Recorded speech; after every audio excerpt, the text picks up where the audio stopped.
دیکھیے جناب، ڈالر بڑھنے کی مین وجہ تو یہ ہے کہ جو ہمارے IMF کے ساتھ مذاکرات ہوئے ہیں، اس میں جہاں اور بہت سی شرائط ہیں، وہاں ایک یہ بھی شرط ہے کہ ہم کو اپنا روپیہ کو ڈی ویلیو کرنا ہے، کیونکہ وہ ان کا یہ کہنا ہے کہ آپ کا جو روپیہ ہے وہ اوور ویلیو ہے، آپ نے time to time devalue نہیں کیا. تو اس مین وجہ تو اس کی یہ ہے.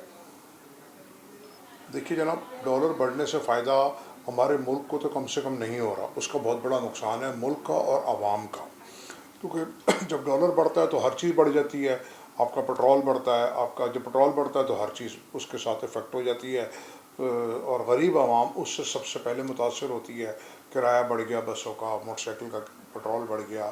اور جہاں تک آپ نے کہا کہ فائدہ کس کو ہوتا ہے، جن کے پاس ڈالر کی ہولڈنگ ہے ان کو وقتی طور پہ فائدہ تو ہو سکتا ہے، لیکن لانگ ٹرم میں ان کو فائدہ کیوں نہیں ہوتا، کیونکہ انہوں نے اس ملک میں رہنا ہے. ہاں، جن لوگوں کے ڈپازٹس باہر ہیں، جن لوگوں کے لیے یہاں رہنا ہی نہیں ہے، ہمارے حکمران ہیں، سیاستدان ہیں اور لوگ ہیں، تو ان کو اس کا بہت فائدہ ہوتا ہے.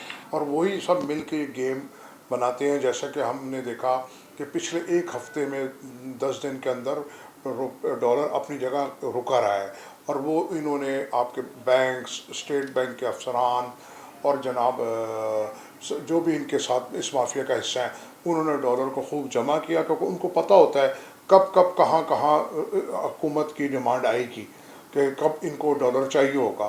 تو آج ہم نے دیکھا کہ انہوں نے 6 روپے بڑھا کر کے خوب نفع کمایا. دیکھیے جناب، جو اخباری خبریں ہیں اور جو فگرز ہیں اور جو ماہرین کی رائے ہے، ان کے مطابق ڈالر 170 سے 75 روپے جا سکتا ہے.